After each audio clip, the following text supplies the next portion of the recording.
Alright, here goes another episode of factoring, but now we're going to be solving by factoring. And just a little shout out to the student council. This video is dedicated to you. So those of you who are watching this video, if you hear some noise in the background, it's just a bunch of student council kids in the background going crazy. So here we go.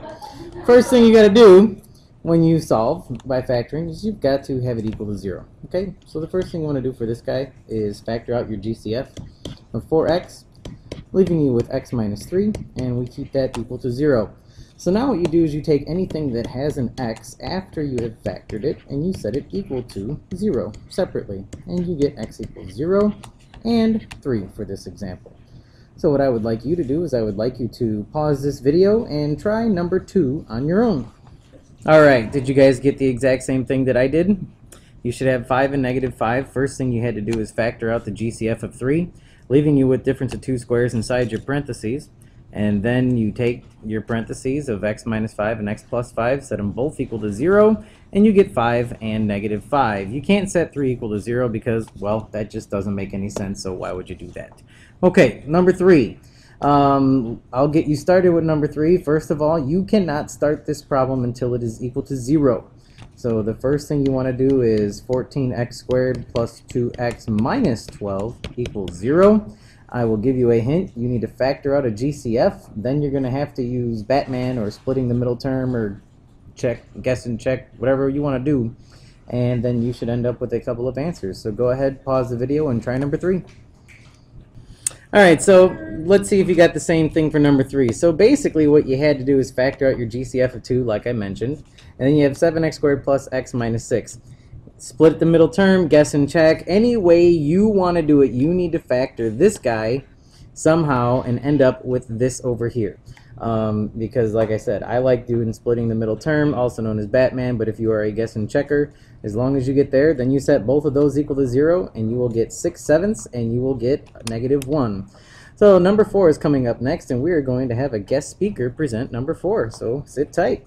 Okay, for number 4, you're going to FOIL out x plus 4 squared, and you're going to get x squared plus 8x plus 16, and then you're going to distribute the 2, and you're going to get 2x plus 16 minus x squared, and then you're going to need to bring everything over to the other side and combine like terms, so you're going to get 2x squared plus 6x equals 0, and then you're going to take out the GCF, which is 2x, and then you're going to get 2x times x plus 3 equals 0, and then you're going to make 2x equals 0 and x plus 3 equals 0, and you're going to get x equals 0 and negative 3. Okay. Shout out to Student Council, and this is Lindsay O'Brien. Peace out.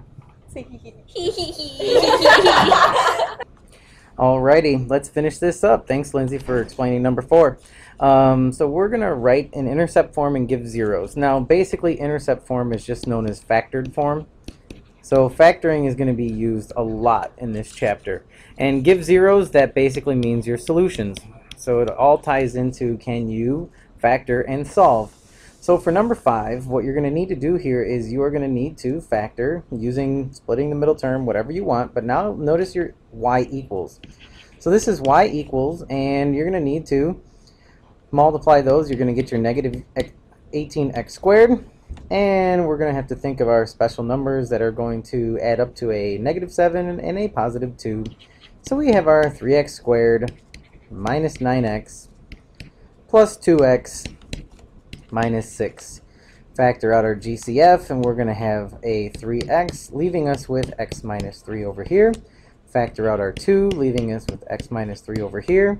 So we are going to have y equals 3x plus 2 and x minus 3. That is intercept form. Now, to give our zeros, that's where it crosses the x-axis. Now, those are also known as our solutions. So that's going to give us x is equal to a negative 2/3 and 3. So our zeros are negative 2/3, comma 0, and 3, comma 0, because that's where they cross the x-axis.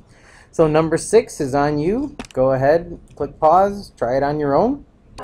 All right, you should have y is equal to x plus 5 squared, and your 0 is negative 5 comma 0. This is Longo, and I am out. See you, bye, and thank you, Student Council.